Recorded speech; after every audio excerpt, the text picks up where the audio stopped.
is Gary Zahn and Neurobellum, and we're doing an interview for COMA Music Magazine. So you guys, well, actually you, Gary, just released The War Inside Me on Metropolis. How's the response to the album been so far? It's been kind of muted, kind of excited, kind of, I don't know. I feel like the landscape for industrial music has changed so much in the last few years that I don't really know where I stand or where my album stands.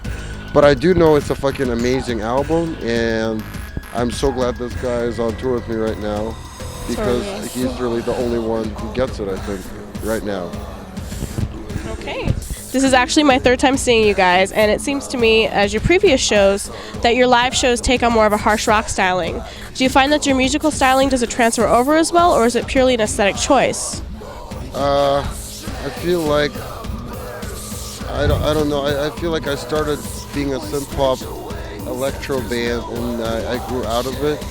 I wouldn't even say. The thing is, like with Gary's music, it's not even so much. Gary writes rock songs with electronic music. His last few albums have honestly proved that. If you listen to it, they're rock progressions and everything, and like what you saw tonight with a little bit of guitar and everything, it wasn't overbearing. We're just filling in a little bit of the gap, and it's just beefing it up a little bit. I don't think this is a big transition. I think it's just for right now, and I think we're just having fun. So yeah, I think it's completely. I completely feel what I'm doing right now because I felt like Nero said, the songs are, they're more rock. They're not really EBM. I try to be EBM or poppy, but it doesn't really work for me. I think I have too much of an edge for that kind of stuff. So the new album is very 90s. It's a throwback album, I feel like, and I needed something more intense for the live show. You had to grab a throwback. Right. Well, for the live show. Yeah, I had to do something fucking crazy and chaotic, and I'm here and I'm taking the hell out of it. Yes, The War Inside Me is definitely more electro pop, the progressive rock. When I was listening to it, I was like, okay, this isn't particularly old style Dismantled. You know what? I'm hearing it, and I'm hearing like almost that in between Pretty Hate Machine Broken feel. Yeah, very nin. It has that. When people would hear a Pretty Hate Machine, it didn't sound like 80s synth pop. Yeah. It had like an edge to it. It had like a whole kind of a thing. But the guitars were so prominent all the time, and I think Gary is really kind of fulfilling where that could have gone. At that time, but it wouldn't have worked then, which is why Trent ended up doing Broken and all this super heavy guitar thing. I think he's bridging the gap right now, and he's finding new ground. I think you're finding I'm just doing my own thing, really. I'm not looking at what anyone else is doing. I mean, we've toured with Combi Christ, and I love their live show, but at the same time, I feel like there's so much more that can be done, and I feel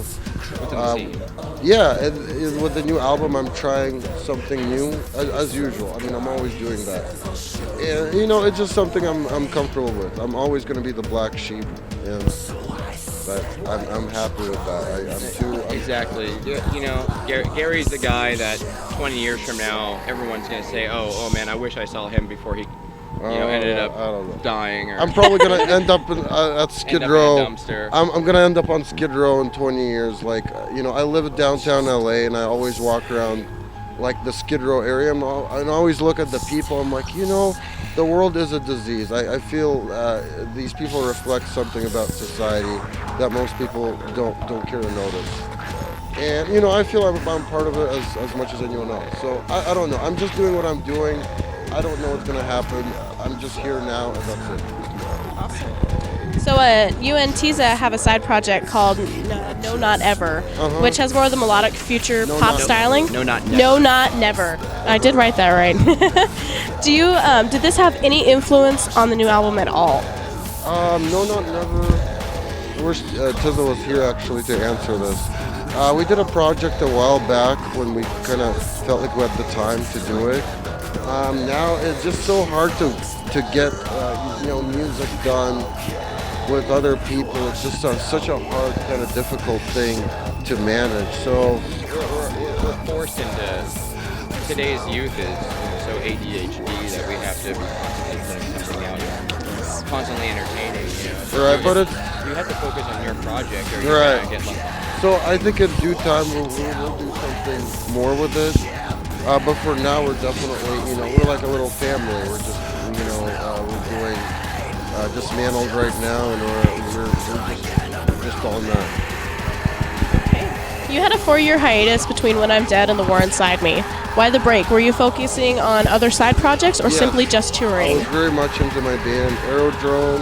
I'm still into it, but Aerodrome it's a fun thing to do. It's different than Dismantled. It's different than everyone else would think. I would go and everyone kind of thinks like it's somehow like a metal project or something to do with Dismantled, but it's really just a whole different scene of music, and I enjoy it. But it's something that's Dismantled. It's so separate from Yeah. you. Like, it's like you can only display that one type. Right. Part It's of a yourself, very and then- it's a very limited emotion. I feel like with Dismantled, I really feel it. I feel what I'm doing, and I really like it's in my heart. Like what you It's heart hear and with surface. Dismantled. It's heart and surface. It's just in your gut. Like you feel it in like I just didn't feel in my gut like a Dismantled album. Even When I'm Dead I didn't like that album. I felt I just did it for the record label Dependent, which was closing. Now they're reopened. Yes. And then as time went on, I felt in my gut like I needed to do another Dismantled album, and it just came out. Like it made. There's no logic behind it. Like you cannot think about this stuff. It just comes out. Yes. Now, you left Metropolis after they refused to release When I'm Dead, and it was solely released on Dependent Records. Why did you decide to go back to Metropolis and not look for someone else to release it? I never really left Metropolis. We just kind of talked, and Dave was like, "Oh, the vocals on this are not that great," and they're like, "We're not going to release it." But it was never like a total breakup, after listen again, I actually agree with Dave. I don't like When I'm Dead. Like I feel it was an album that was just kind of put on the grind or whatever, and I just did it. But Sometimes you just do it. Exactly. Yeah, I should be doing an album right now.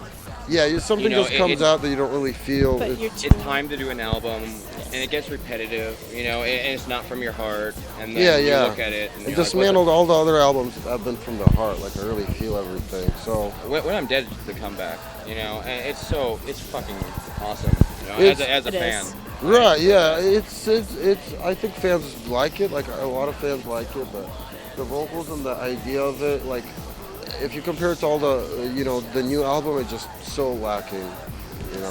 If you just compare that. So that's all I'm gonna leave it with. With the release of Post Nuclear, you stated some dismay with the amount of publicity Metropolis gave you. Having toured with such bands as Comic Cry, Cyclone 9, Frontline Assembly, and supporting Skinny Puppy during Gothic Fest, do you feel satisfied with the exposure you are now getting with the label? I feel like a label's only, I've always thought the label's this big thing that's going to push you out. And it does. It has a reputation. People know that if you're on a label, you'll get more of an audience. But ultimately, I think every band pushes themselves. Like, you'll have to do it all yourself.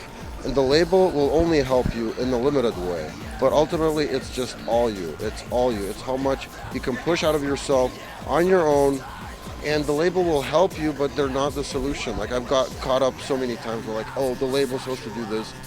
They can only do so much. Ultimately, Yeah, that's for management and publicists, and I mean there's a whole other team. yeah, but those people will come to you if they feel there's money involved. Like you cannot come to I feel like you cannot come to them. They will come to you if you're hitting it off and you're generating a buzz. So I feel everything is just on yourself. Labels and everything, they're just little helpers.